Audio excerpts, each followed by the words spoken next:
అమరుడవు నీవు నా యేసయ్యా, ఆదియువంతము నీవేనయ్యా. అమరుడవు నీవు నా యేసయ్యా, ఆదియువంతము నీవేనయ్యా. ఆదిలోనున్నా నీ వాక్యమే ఆదరించెను శ్రమ కొలిమిలో. ఆదిలోనున్నా నీ వాక్యమే ఆదరించెను శ్రమ కొలిమిలో. సొమ్మసిల్లక సాగిపోదును సీయోను మార్గములో. స్తోత్ర గీతము ఆలపింతును నీ దివ్య సన్నిధిలో. అమరుడవు నీవు నా యేసయ్యా, ఆదియువంతము నీవేనయ్యా. అమరుడవు నీవు నా యేసయ్యా, ఆదియువంతము నీవేనయ్యా.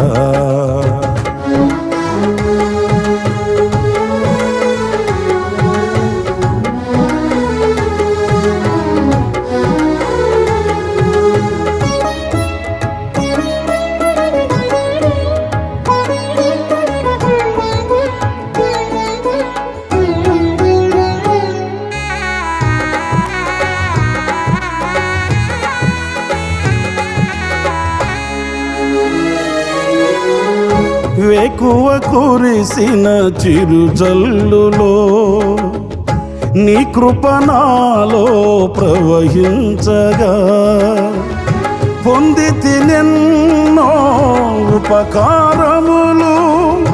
నవనూతనమే ప్రతిదినము.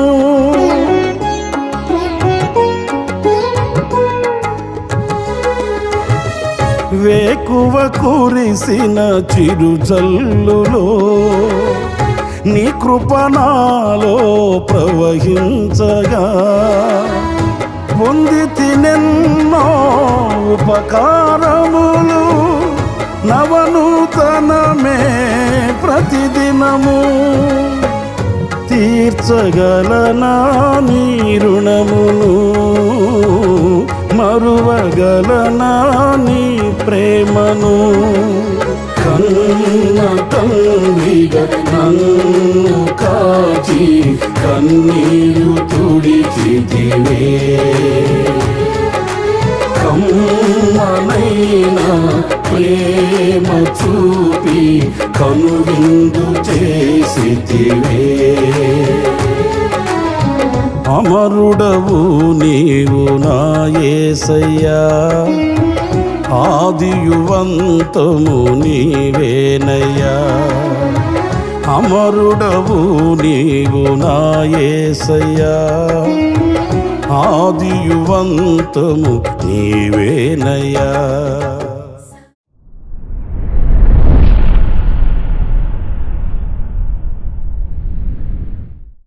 Praise the lord. ప్రభు అయిన యేసుక్రీస్తు నామంలో మీ అందరికీ మా హోసన్నా మినిస్ట్రీస్ తరపున హృదయపూర్వకమైన వందనాలు తెలియపరుస్తున్నాను. ప్రభు మిమ్మల్ని ఆశీర్వదించునుగాక. ప్రియులారా, పరిశుద్ధ గ్రంథంలో నుంచి 30వ కీర్తన 5వ చరణాన్ని నేను చదువుతున్నాను. ఆయన కోపము నిమిషమాత్రముండును, ఆయన దయ ఆయుష్కాలమంతయు నిలుచును. సాయంకాలమున ఏడ్పు వచ్చి రాత్రి ఉండినను ఉదయమున సంతోషము కలుగును. ప్రియులారా, ఈ వాక్యంలో మనం గ్రహించవలసింది ఏంటి అనంటే, దుఃఖం కలుగుతుంది లేక శ్రమయే కలుగుతుంది. ఈ కలిగిన దుఃఖమైన ఈ శ్రమయైన శాశ్వతమైనది కాదు అనేది స్పష్టంగా ఈ వాక్యంలో మనకు కనిపిస్తుంది. ఆయన కోపమే నిమిషమాత్రం ఉంటుంది, ఆయన దయ ఆయుష్కాలమంతయు నిలిచి ఉంటుంది. ఆయుష్కాలమంతయు మనతో నడక ప్రారంభించేది ఆయన దయ. ఈ కోపమేనైనా బాధయేనైనా అది అల్పకాలం, నిమిషమాత్రం ఉంటుంది అనేది మనం గ్రహించాలి. తత్ఫలితంగా మనకు కలిగే శ్రమ, ఇబ్బంది, శోధన ఇవన్నీ ఎంతవరకు వాటి యొక్క నిడివి లేక పరిధి అనంటే, సాయంకాలమున ఏడ్పు కలుగుతుంది, శ్రమ కలుగుతుంది, దుఃఖం కలుగుతుంది. ఒకవేళ రాత్రి ఉండినను అంతవరకే దాని పరిధి. ఆ ఉదయముననే దేవుడు మరలా మన ఎడల కృప చూపిస్తాడు, వాత్సల్యం చూపిస్తాడు, దయను కనపరుస్తాడు. ఆయన మనల్ని విడిచిపెట్టే దేవుడు కానే కాదండి. దీర్ఘకాలం ఈ శ్రమలు, ఈ శోధనలు, ఈ కన్నీళ్లు, ఈ ఇబ్బందులు మన వెంట పడేవి కావు. ఈ విషయాన్ని మనం గమనించి గుర్తించి ఇవి అల్పకాలమే కదా, ఇది స్వల్పకాలమే కదా అనే గ్రహింపుతో మనం ధైర్యాన్ని పొందుకోవాలి. ఈరోజున అనేక మంది వారికి ఎదురవుతున్న పరిస్థితులను తట్టుకోలేను అనే భావనతోనే అనేక అనర్థాలకు పాల్పడుతున్నారండి. వారికి అది ఎన్నదగినదిగా కనిపించట్లేదు. ఇవి ఎంతకాలం ఉంటాయి, ఈ కన్నీళ్ళు ఎన్ని రోజులు ఉంటాయి, ఈ శోధన ఎంతకాలం ఉంటుంది అనే గ్రహింపు రాకపోగా ఇక నా జీవితం ఇంతే, నా బ్రతుకంతా ఇంతే అనే అవిశ్వాసంతోనే అనర్థాలకి పాల్పడుతున్నారండి. నిరీక్షణ కోల్పోయి విజయాన్ని చేతులారా పోగొట్టుకొని అన్ని విధాలుగా ఆశీర్వదించబడిన వారే కనిపించవలసిన వాళ్ళు దిగజారిపోతున్నారండి. ప్రియమైన దేవుని బిడ్డలారా, ఆ రాత్రి కాలం, ఆ కొంతసేపు మాత్రమే ఒకవేళ ఉండవచ్చేమో, కానీ సూర్యోదయం కలుగుతూ ఉండగానే, అరుణోదయం కలుగుగానే వెలుగు ఎలాగైతే మన జీవితంలో ప్రవేశిస్తుందో అలాగే ఆయన దయ కూడా మన హృదయంలో ఉదయిస్తుంది. అందుకే మనం పాడుకుంటుంటాం కదండి, వేకువ కురిసిన చిరుజల్లు నీ కృప నాలో ప్రవహించింది. తత్ఫలితంగా ఏం జరిగింది అని అంటే, అనుదినము నూతన కృపను పొందుకుంటూ అనేకమైన దీవెనలకు నేను యోగ్యుడినవుతున్నాను, పాత్రుడనవుతున్నాను అనే ఒక సాక్ష్యం పాటగా పాడుకుంటూ ఉంటాం. నేను మీతో చెప్పాలనుకున్న మాట ఏంటంటే, ఈ మనసుకు వేదన కలిగించే అనుభవాలైనా, మనసును వేధించే శోధనలైనా ఇవి శాశ్వతం కాదు. అందుకే యోహాను సువార్త 14వ అధ్యాయం 1వ వాక్యంలో మనం చదువుతాము, మీ హృదయములను కలవరపడనివ్వకుడి, మీరు దేవుని యందు విశ్వసించుచున్నారు, నా యందును విశ్వసించుడి అని ప్రభు చెప్పాడు. మనం విశ్వాసం గలవారం, విశ్వాసులము. లోకస్తులకు లేనిది మనలో ఉన్నది విశ్వాసమే. ఈ విశ్వాసము గల మనము విశ్వాసము ద్వారా విజయాన్ని చూడగలగాలి. అంతేకాని అనర్థాలను ఆలోచించి అవిశ్వాసపు అడుగులు వేస్తూ అపజయాల మయమై జీవితాన్ని భారంగా ఈడ్చుకుని వెళ్ళకూడదు అనే విషయాన్ని మనం గుర్తించాలండి. పరిశుద్ధ గ్రంథంలో ఇంకా మనకు ఆధారమైన ఒక వాక్యాన్ని కీర్తనల గ్రంథంలోనే 34వ కీర్తన 19వ చరణంలో మనం చదువుతాము, నీతిమంతునికి కలుగు ఆపదలు అనేకములు. ఇక్కడ చూడండి, నీతిమంతునికి ఆపదలే రావు, నీతిమంతునికి శ్రమలే రావు అని వ్రాయబడలేదు కదా. మనం బైబిల్ చదువుతూనే ఉన్నాం, పరిశుద్ధ గ్రంథాన్ని చదువుతూనే ఉన్నాం. మనం నేర్చుకున్నది ఏంటి? మనం అవలంబిస్తున్నది దేనిని? మనం దేని కొరకు సిద్ధపడుతున్నట్లు? చూడండి, ఒక తుఫాను వస్తుంది అనుకోండి, ప్రభుత్వం వాళ్ళు హెచ్చరికలు జారీ చేస్తారు. రాబోయే 24 గంటల్లో తుఫాను అని కానీ, భారీ వర్షాలని కానీ ఇలా ప్రకటిస్తారు. ఎందుకు? జాగ్రత్త పడమని.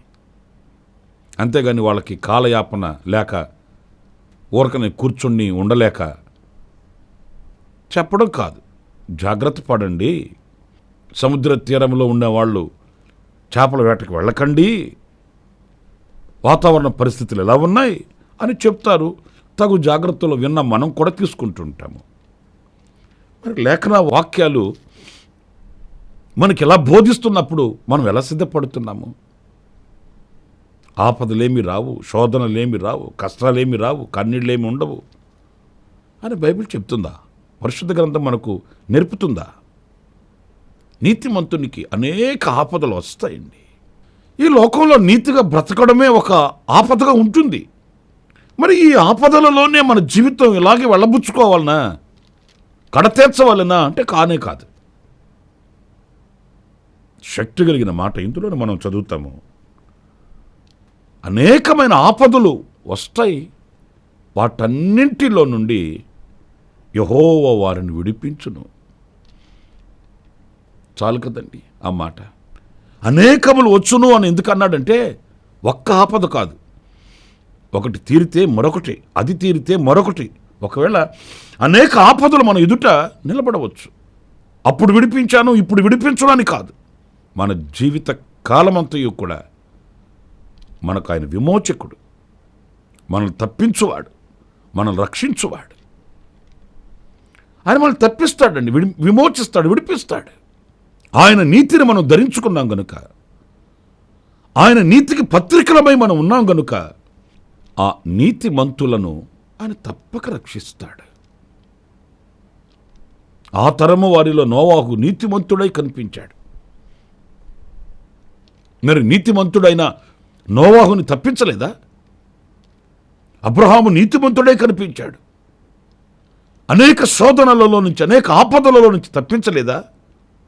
తుదకు లోతుని కూడా దేవుడు తప్పించాడు. ఎందుకంటే లోతు నీతిమంతుడే.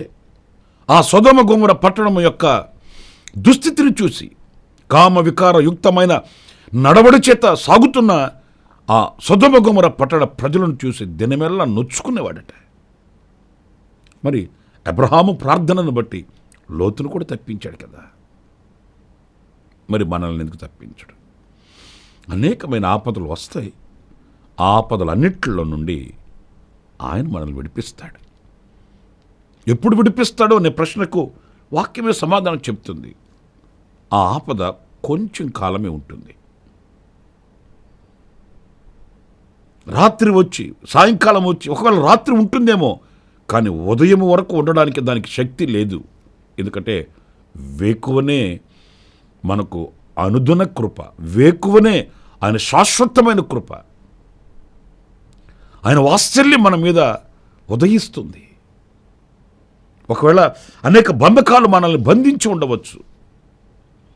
ఆ శోధనలలో, ఆ ఇబ్బందులలో అనేక కట్లు మనల్ని కట్టి ఉండవచ్చు. ఆ బంధకాలైనా ఆ కట్లైనా తెంపబడుతాయి. అవి రోగాలతో సంబంధించిన కట్ల,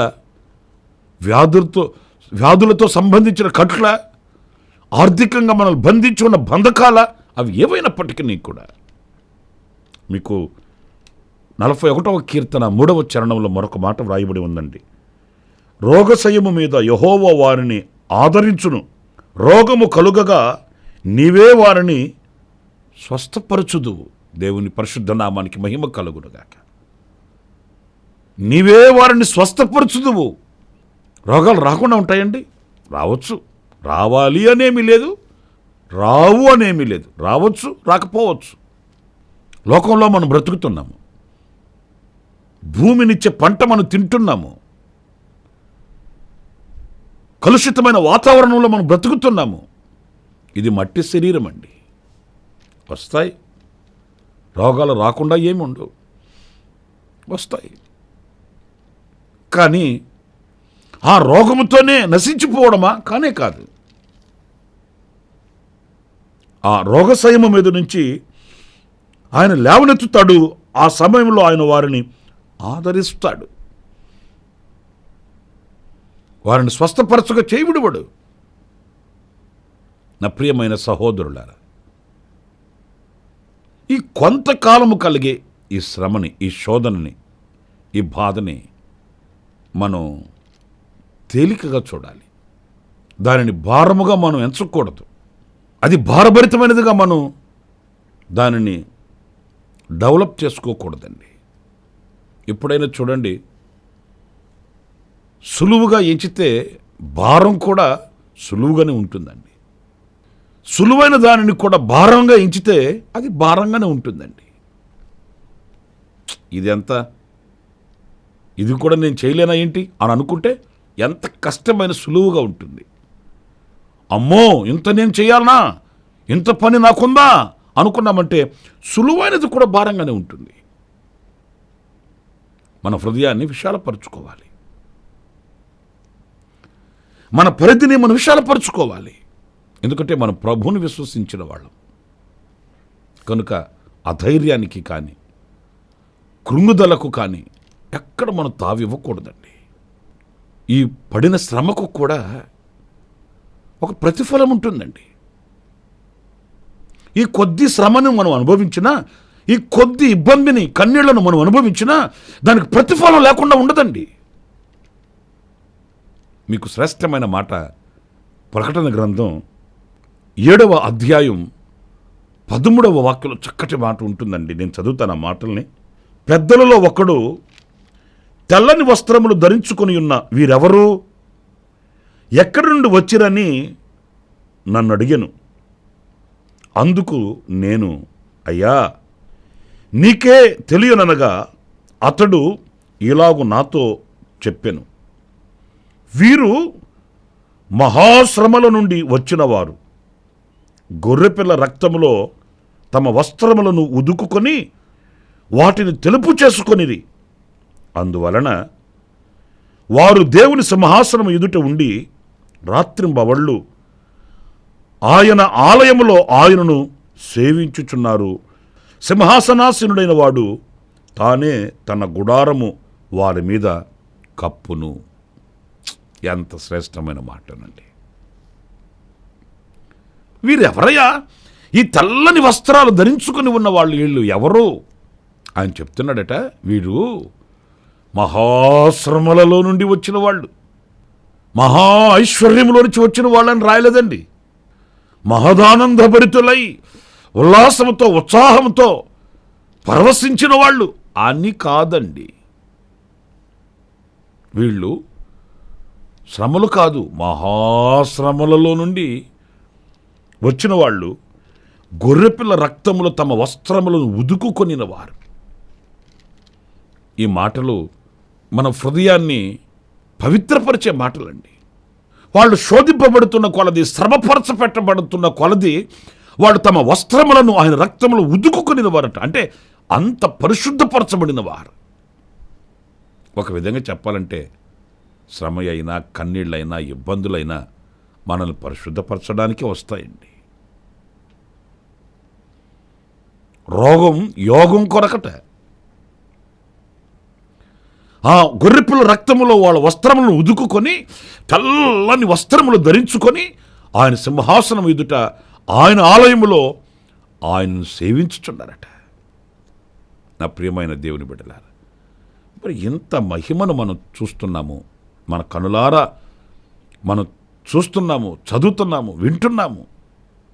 ఆ మహిమను చూసినప్పుడు ఇప్పటి కాలపు శ్రమలు ఎన్నదగినవి కావని చెప్పుకోవాలి.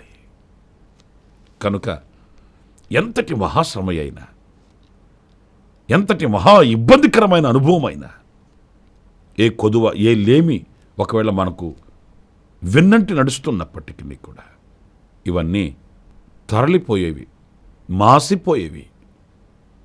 సూర్యోదయం కలుగగానే అంతర్ధానమైపోయేవి. ఆ సూర్యోదయం కొరకు మనం వేచి చూడాలి. ఆయన కృపను పొందుకోవాలి. ఆయన దయ దీర్ఘకాలం, దీర్ఘశాంతం కలిగిన ఆయన దయ ఆయుష్కాలం అంతా ఉంటుంది, మనల్ని విడవదు అనే మాట సత్యం. కనుక ఓర్పు, నేర్పు, సహనం, సంతోషం కలిగి ముందుకు వెళదాం. సర్వశక్తి కలిగిన దేవుని చేతిని పట్టుకొని సంతోషంగా సాగి వెళదాం. అలాంటి కృప దేవుడు మనందరికీ అనుగ్రహించుగాక. ఆమేన్. తలలు ఉంచండి. చిన్న ప్రార్థన. సత్యస్వరూపి అని ప్రభువా మీకు వందనాలు. మేము ఏ స్థితిలో మా విశ్వాసాన్ని కాపాడుకొనవలెనో నీ లేఖనాల నుంచి మాకు వివరిస్తూ వచ్చారు. నిజమేనైనా శ్రమ కలిగిన, శోధన కలిగిన, కన్నీళ్లు కలిగిన సాయంకాలం వచ్చి రాత్రి నిలుచునేమో కానీ ఉదయం వరకు ఉండవు కదా. నీ కృప శాశ్వతమైనది, బలమైనది, ఉన్నతమైనది. మీ కృపా కిరణాలు మా మీద ఉదయింపచేసే దేవుడు గుర్తించి విశ్వాస వీరులమై ముందుకు సాగడానికి సహాయం చేయమని మమ్మల్ని ఒక్కొక్కరిని మీ చేతులు సమర్పించుకుంటూ శ్రమకు కలుగు ప్రతిఫలానికి మేము యోగ్యులమవడానికి సహాయం చేసి శ్రమల్లో పుటము వేయబడుచున్న వేళ నైనా గొర్రెపిల్ల రక్తములో మా వస్త్రములను ఉదుకుకొనిన వారమై తెల్లని వస్త్రములు ధరించి మీ ఆలయములో మిమ్మల్ని సేవించువారముగా మమ్మల్ని ఒక్కొక్కరిని ఆయుత్తుపరచమని మమ్మల్ని మీ చేతులకు సమర్పించుకుంటూ యేసు ప్రశస్త నామములో ప్రార్థన చేసి వేడుకొనుచున్నాను తండ్రి. ఆమేన్. ఆమేన్. ప్రభు మిమ్మల్ని దీవించి ఆశీర్వదించునుగాక.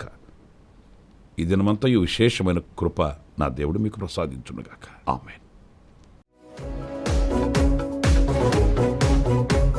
ప్రతిదినము ఈ అనుదిన కృపాను సందేశముల కొరకు ఇంకా మరిన్ని ఆత్మ సంబంధమైన సందేశాల కొరకు ఈ మా యూట్యూబ్ ఛానల్ ను సబ్స్క్రైబ్ చేసుకోండి. Pastor Ramesh hosanna ministries.